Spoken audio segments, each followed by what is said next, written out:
Hatchlings, it's DragonFeather and welcome back to our channel. On today's episode, we are doing the September Q&A, so I have all of your guys' questions here, and I'm just going to go through them, and this theme for this month is going to be Wicca. So I'm going to answer all your Wiccan questions for today, and yeah, let's get right on doing this.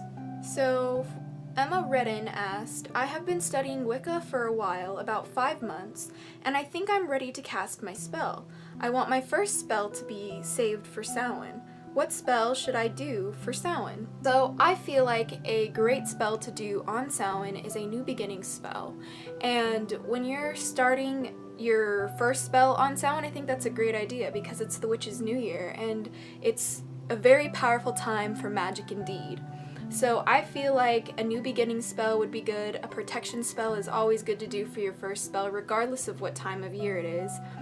You could do an initiation, though that's not really like spellcrafty, but you can also do a spell to honor your ancestors and to honor your past loved ones too. But yeah, so I think the best one would be for your first spell would either be a New Beginning spell or a protection spell. So Fallen Angel asked, what are the different types of Wicca? Now this question should probably honestly get its own video, but I'll go over a few in this video, just because there's probably countless amounts of Wicca. Just saying, because you can really add to whatever you want in Wicca. I feel like Wicca is a very good base for practicing any sort of spiritual practice that involves witchcraft, if you're so interested in practicing a more spiritual type of witchcraft. So when you want to work with Wicca and say you resonate with something else, you can really just incorporate that into your practice. There's traditional Wicca, which I really am not a traditional Wiccan whatsoever in the slightest, and then there's going to be Dianic Wicca, which is just basically worship of the goddess, and then there's going to be Eclectic Wicca, which is like Wicca that uses a bunch of different principles from a bunch of different things, and then there's paths that really aren't paths that are frowned upon, I guess. There's Christian Wicca, which is the combination of Christianity into Wicca, and a lot of people say that doesn't even exist, but it does, and it can be used, so there are practitioners of that. And then there's Draconic Wicca, which is what I currently kind of practice, which is basically Wicca with elements from the Draconic path. And then there's Faery Wicca, and you can probably create any type that you want. There's Sea Wicca, or Ocean Wicca, or focusing on the element of water.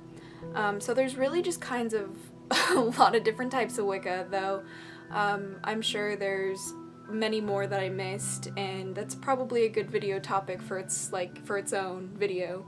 So Sydney Johnson asked, what kind of daily practices or devotions can you do to get more connected to your practice? For example, I practice wolf magic and I don't really know what to do or where to start. I've done research and haven't found much. I don't know what wolves want as an offering and such. That's really interesting because I feel like wolves are a very common spiritual connection. My boyfriend has a really a really spiritual connection to wolves too.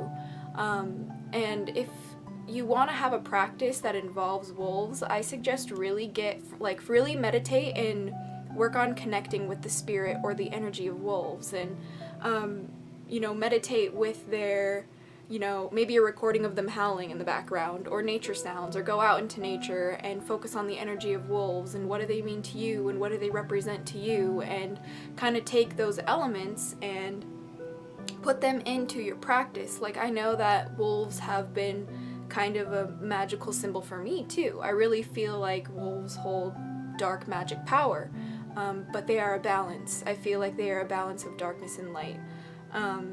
And there's a lot of really powerful mythology with wolves too, so it's really just about researching what you want to know about wolves and what you already know about wolves that you want to incorporate into your practice, and work with the spirit. Personally, I don't know what wolves want as an offering just because I've never really worked with them that way, but if you want to figure that out, then meditate with their energy and ask them what would be a good offering.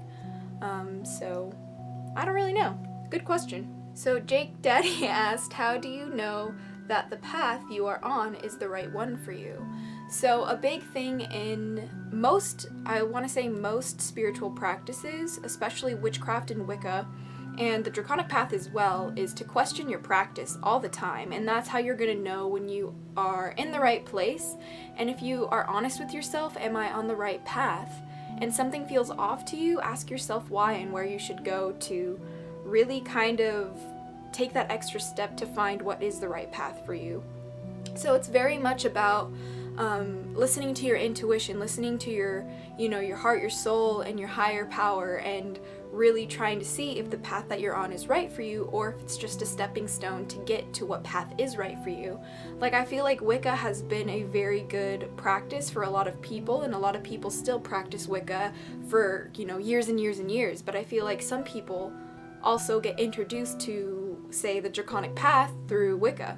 I know I have, and I'm kind of gravitating more towards the Draconic path as time goes on, but right now a mixture of Wicca and the Draconic path is what's working for me. So I feel like Wicca is a very good solid thing to start with if you want to get into something like witchcraft, or you want to learn more about nature-based spiritualities, and then kind of go from there, and then ask yourself, along your practice periodically and frequently and very consistently, if you can, if it's the right path for you, and kind of just listen to your intuition, listen to your heart, and follow your heart, and you should be on the right path.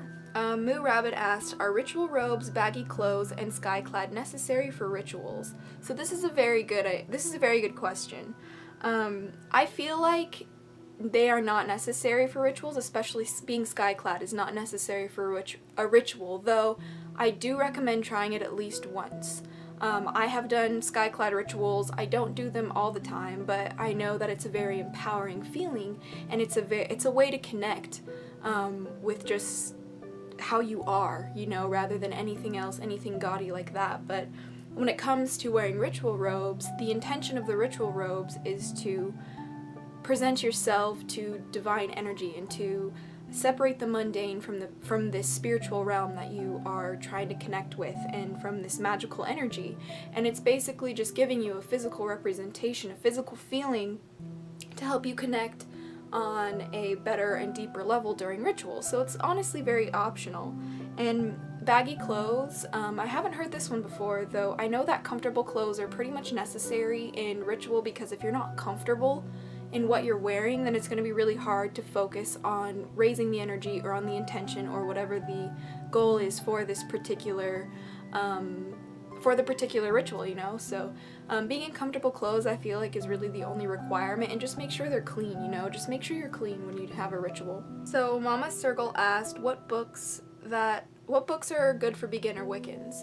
So I know I've done a few book reviews on my channel before. They're quite old, actually. I'm very little in those videos, but I do have some books that I do recommend, and one of them is Wicca for Beginners by Thea Sabin.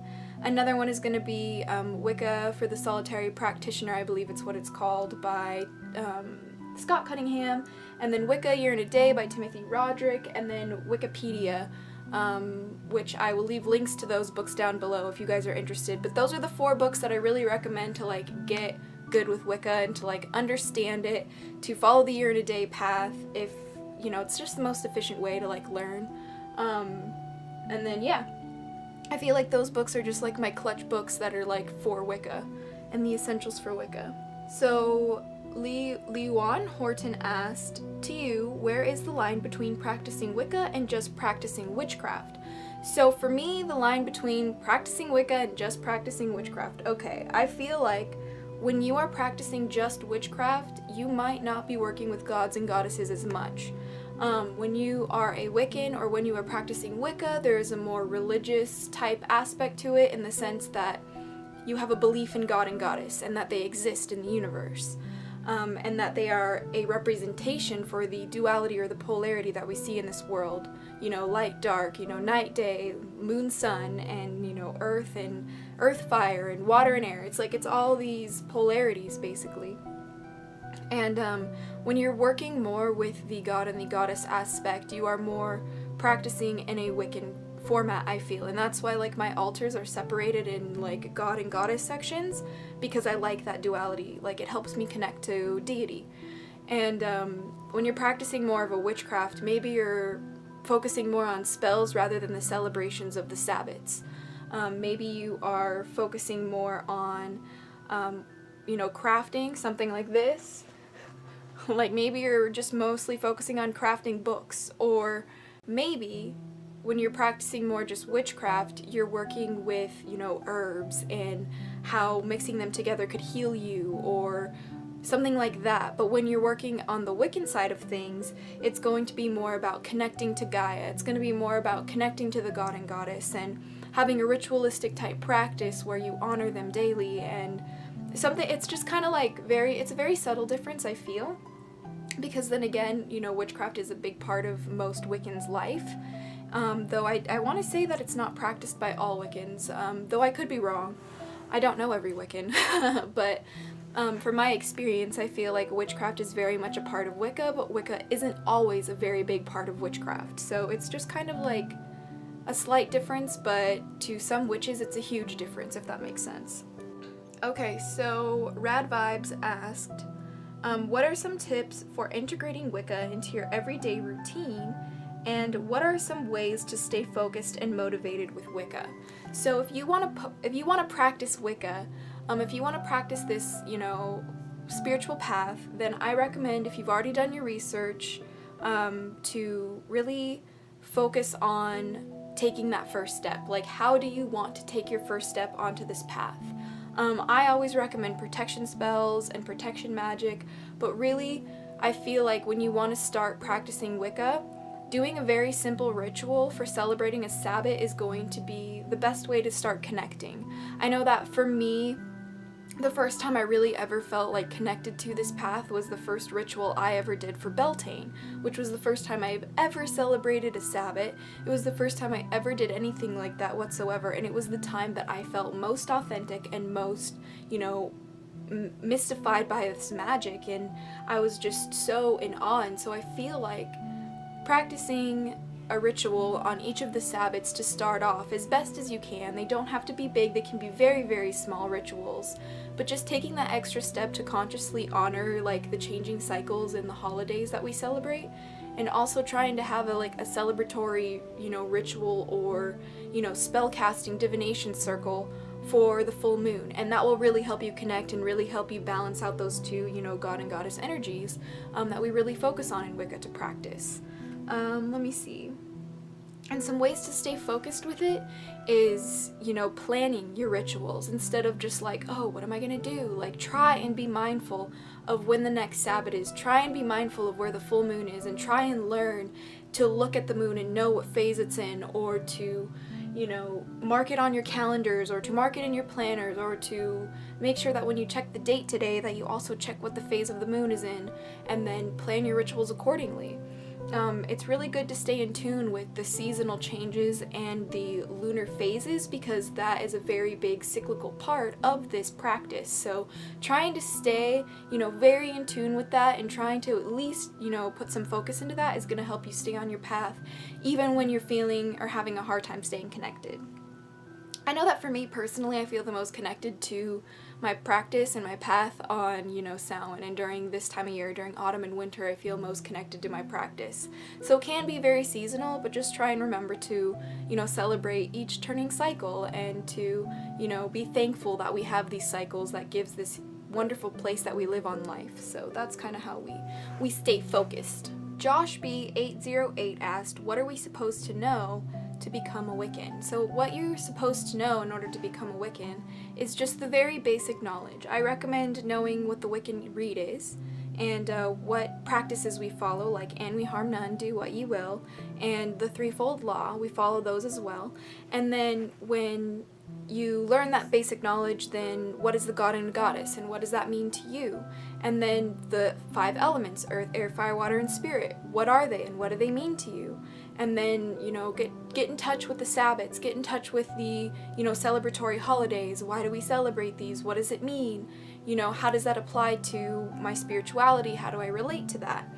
So basically, you just need to know the very, very basics, and just start celebrating from there, and you'll grow with time, and it's a practice. That's why it's called a practice, because it grows over time. That's why it's called a craft, because it takes, many times to perfect the craft.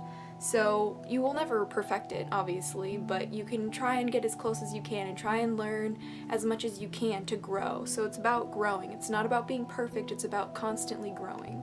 Alright, and for the last question in this Q&A, Caitlin Nittler asked, would you teach your children about Wicca and how to practice?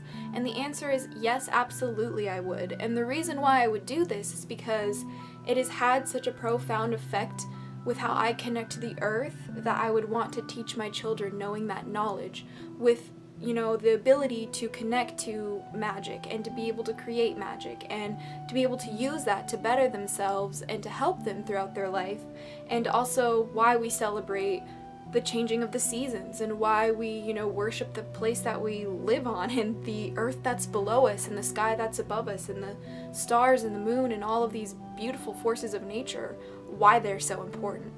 And if they wouldn't want to be a Wiccan, I would never force my child to be Wiccan. If my child wanted to be a Christian, I'd take them to church, literally. It's about that very beginning stage when they're very questioning and they're asking you, why is this way? Why does the sun go up in the morning? Why does the moon go down in the evening? Like, why does that happen? And they're just full of questions. I feel like I would answer them honestly and how I personally view these particular, happenings. And then I would have, their father obviously tell them their perspective, and from that, they could develop their own, or, maybe they could ask other people. I would say that you should always ask people the same questions so you can get more perspectives to have a better understanding. Not to forget how you feel about it though. You don't want to just form your opinions from bits and pieces of everyone else's. You want to have your own opinion too, and that's important. So that's kind of what I would teach my child, rather than, you must be Wiccan your whole life. You must worship the earth. I would never say that. I'd be always question your path, and if you want to try something else out, let me know. We'll try it together. It's about growing, and I just would want my children to have that basic knowledge of how to create magic. Well, yeah, this video is pretty long, so I hope you guys enjoyed. If you guys want to see more videos like this in the future, you guys had so many questions, so maybe I'll do another Wiccan Q&A in the future. Like this video to let me know if you want more videos like this, and thank you guys so much for watching, and thank you for all of your awesome questions. This was a lot of fun for me, and I hope that I was able to help, you guys understand Wicca a little bit more and how to practice it and how to use it, and how to be a part of this practice and religion and magic and stuff. So yeah, thank you guys so much for watching. We also broke 24,000 little hatchlings today, so I'm also super excited and thankful for that. You guys are so incredible, and our community just keeps growing, and it makes me so happy that I get to have you guys as a part of my life. So thank you for spending some of your day with me today. So yeah, stay geeky, cheeky, and freaky, little hatchlings. Blessed be and